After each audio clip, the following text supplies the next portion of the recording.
इस नए विश्लेषण में स्वागत है। आज हम फाइनेंशियल बबल्स यानी वित्तीय बुलबुले के उस दिलचस्प मनोविज्ञान की गहराई में उतरने वाले हैं, जहां इतिहास का एक बहुत पुराना पन्ना आज के दौर की बिल्कुल हूबहू नकल लगता है। जब भी बाजार में कोई नई और रहस्यमयी चीज एंट्री मारती है, तो इंसानी दिमाग कैसे रिएक्ट करता है? सच कहा जाए तो ये समझना अपने आप में एक बेहद रोमांचक सफर है। चलिए शुरू करते हैं।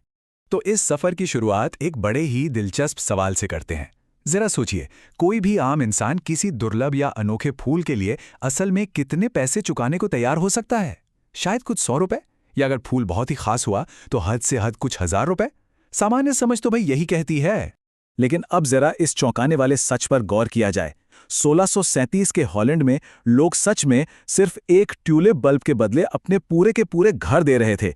जी हां, ये बिल्कुल सच है। ये कोई मजाक नहीं था, बल्कि दुनिया का सबसे पहला स्पेक्यूलेटिव बबल यानी सट्टेबाजी का बुलबुला था। एक ऐसा अजीबोगरीब दौर जहां एक मामूली से फूल के बीज की कीमत एक कुशल मजदूर की 10 साल की मेहनत की कमाई के बराबर जा पहुंची थी। अब इस पागलपन को गहराई से समझने के लिए एक बात साफ कर लेना बहुत जरूरी है। 1600 के दशक का हॉलैंड कोई पिछड़ा हुआ समाज बिल्कुल नहीं था, बल्कि ये दुनिया का सबसे अमीर और सबसे एडवांस वित्तीय केंद्र था। उनका डच स्वर्ण युग अपने एकदम चरम पर था। यही तो वो जगह थी जहां डच ईस्ट इंडिया कंपनी के रूप में दुनिया की सबसे पहली मल्टीनेशनल कॉरपोरेशन खड़ी हुई थी। यहाँ के नागरिक बेहद स्मार्ट, पढ़े लिखे और व्यापार की बहुत गहरी समझ रखने वाले थे। तो फिर ऐसा क्या हुआ? खैर, इस पूरी कहानी की शुरुआत असल में 1593 में हुई थी, जब ओटोमन साम्राज्य यानी आज के तुर्की से हॉलैंड में पहली बार ट्यूलिप लाए गए। वनस्पति विज्ञानी कैरोलस क्लूसियस इन खूबसूरत फूलों को वहां लाए थे, और फिर देखते देखते ये फूल अमीर डच व्यापारियों और मिडिल क्लास के बीच एक बहुत ही पावरफुल स्टेटस सिंबल बन गया। मतलब जिसके बगीचे में ट्यूलिप खिले होते, समाज में उसकी हैसियत उतनी ही बड़ी मान ली जाती थी। इसी दौरान कुदरत का एक अजीब खेल हुआ। एक मोज़ैक वायरस ने इन ट्यूलिप्स को संक्रमित कर दिया।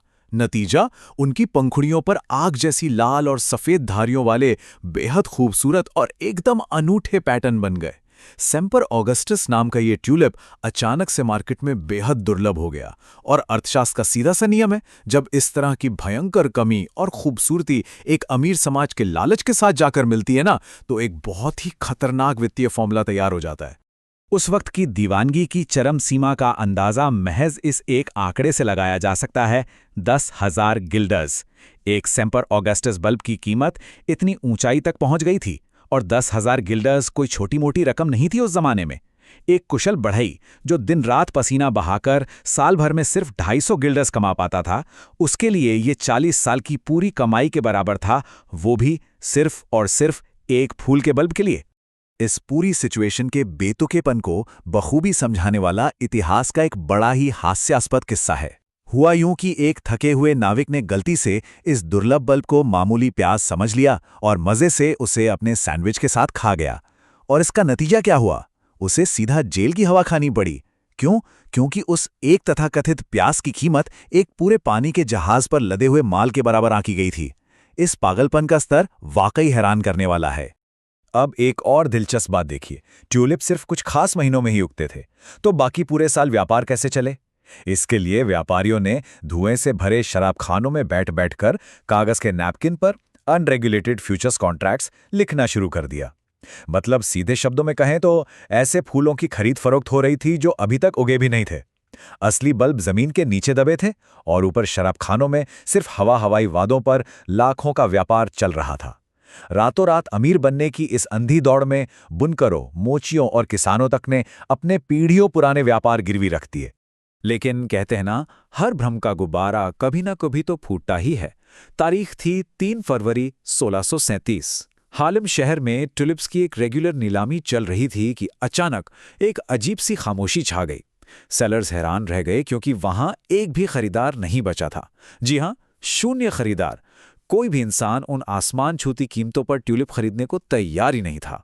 और बस इसी एक पल ने हवा के उस विशाल महल को ताश के पत्तों की तरह ढा दिया, जिससे पूरे देश में भयंकर दहशत फैल गई। तबाही का मंजर कितना खौफनाक था, वो इस डेटा से साफ हो जाता है। सिर्फ एक हफ्ते के अंदर कीमतों में 99% का भयंकर क्रैश आ गया। जो फूल 10,000 गिल्डर्स का था, वो कुछ ही दिनों में 100 गिल्डर से भी कम का रह गया। रातों रात बड़े बड़े करोड़पति व्यापारी सड़क पर आ गए, कागजी वादे राख बन गए और डच अर्थव्यवस्था पूरी तरह से तबाह हो गई। और सबसे अजीब बात, ये सब सिर्फ उन असली बल्बों के लिए हुआ जो चुपचाप मिट्टी के अंदर दबे पड़े थे, इस पूरी तबाही से अनजान। चलिए अब 1600 के दशक से छलांग लगाकर सीधे आज के आधुनिक दौर में आते हैं। हैरान करने वाली बात पता है क्या है? बिल्कुल वही साइकोलॉजिकल पैटर्न आज के डिजिटल क्रेज में भी साफ साफ दिखाई देता है। चाहे वो 2017 का बिटकॉइन का भारी उछाल हो, 2021 की गेमस्टॉप की दीवानगी हो, या फिर NFT का वो बाजार जो आसमान छूकर सीधे औंधे मुंह गिरा। ये इस बात का पक्का सबूत है कि इंसान का लालच और इतिहास दोनों एक लूप में लगातार खुद को दोहराते रहते हैं। अगर हम आधुनिक डेटा को बिल्कुल निष्पक्ष होकर देखें तो कहानी बिल्कुल वैसी ही नजर आती है। भारी फूमो यानी कुछ छूट जाने के डर के चलते बिटकॉइन एक ही साल में $1000 से रॉकेट की तरह उड़कर $20,000 तक पहुंच गया था। लोग बिना सोचे समझे बस अंधाधुंध पैसा डाल रहे थे। लेकिन ठीक अगले ही साल 2018 में इसमें 80% का ऐसा भयंकर क्रैश आया जिसने रातों रात कई नए निवेशकों की पूरी पूंजी साफ कर दी। और गेमस्टॉप को कैसे भूल सकते हैं?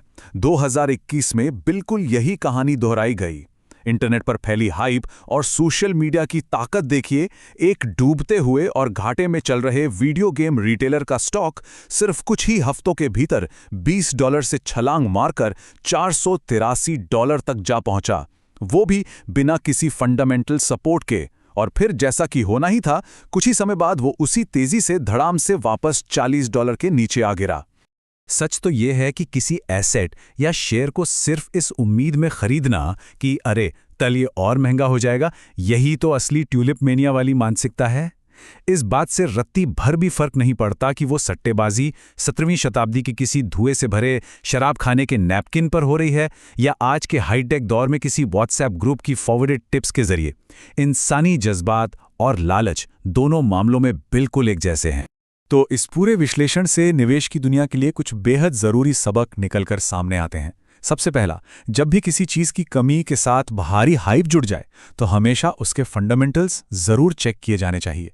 दूसरा, मशहूर ट्रेडर जेसी लिवरमोर का वो क्लासिक नियम हमेशा याद रखना चाहिए कि जब सड़क पर जूते पॉलिश करने वाले लड़के भी स्टॉक मार्केट की टिप्स देने लगे ना, तो समझ जाना चाहिए कि बाजार अपने चरम पर है और वहां से बाहर निकलने का वक्त आ गया। और तीसरा, बिना किसी ठोस आधार वाली हाइप पर पैसा लगाना निवेश नहीं, सिर्फ और सिर्फ जुआ है। इसके अलावा एक और बड़ी वजह थी जिसने 1636 में ट्यूलिप खरीदने वालों को पूरी तरह बर्बाद कर दिया। वो वजह थी उनका ये अंधा विश्वास कि वे किसी बुलबुले का हिस्सा नहीं हैं। उन्होंने निवेश के इतिहास के उस सबसे खतरनाक वाक्य पर पूरा भरोसा कर लिया था जो कहता है, इस बार कुछ अलग है। सच मानिए, जब भी ये वाक्य सुनाई दे तो बेहद सतर्क हो जाना चाहिए। अगर गहराई से देखा जाए तो खातों और बैंक बैलेंस को तबाह करने वाला असली विलन कोई खास एसेट क्लास, कोई फूल या कोई नई टेक्नोलॉजी बिल्कुल नहीं है। वो विलन हमारे ही भीतर बैठा है, जिसे हम फोमो यानी फियर ऑफ मिसिंग आउट कहते हैं। ये वो गहरा डर और घबराहट है जो तब पैदा होती है जब ऐसा लगता है कि अड़ोस पड़ोस के लोग, दोस्त और रिश्तेदार तो अचानक से किसी नई चीज में पैसा लगाकर रातों रात अमीर हो रहे हैं और बाकी सब पीछे छूट गए हैं। इस ऐतिहासिक इमोशनल रोलर कोस्टर और दिमागी खेल से बचने की सबसे बेहतरीन ढाल सिस्टम आधारित ट्रेडिंग को माना जाता है, जैसे कि एल्गो क्रैप। इसका कारण बड़ा सीधा सा है। एक कंप्यूटर सिस्टम कभी लालच, घबराहट या फोमो महसूस नहीं करता। वो किसी व्हाट्सएप ग्रुप की अफवाहों पर ध्यान नहीं देता। वो बस बिना किसी इंसानी बायस या पक्षपात के अपनी पहले से तय की गई एग्जिट रणनीति का पूरी सख्ती से पालन करता है। चलिए इस विषय को आज यहीं विराम देते हैं, लेकिन जाने से पहले ये जानना दिलचस्प होगा कि हमारे अगले विश्लेषण में शेयर बाजार के दिग्गज राकेश झुनझुनवाला पर चर्चा की जाएगी, जिन्हें अक्सर भारत का वॉरेन बफेट कहा जाता है। उन्होंने महज 5,000 रुपये से अपनी शुरुआत करके अपनी संपत्ति को कैसे 40,000 करोड़ रुपए के विशाल साम्राज्य में बदला। इसके कुछ ऐसे शानदार सबक सामने आएंगे जो आम किताबों में कहीं नहीं मिलते। और अंत में एक ऐसा सवाल जिस पर हम सभी को विचार करना चाहिए। इंसानी फितरत, रातों रात अमीर बनने की वो पुरानी चाहत और हमेशा किसी अगली बड़ी चीज के भारी आकर्षण को देखते हुए, क्या ये मौजूदा बाजार भी बस एक और 1637 बनने का इंतजार कर रहा है? ये एक ऐसा सवाल है जो निश्चित रूप से सोचने पर मजबूर कर देता है।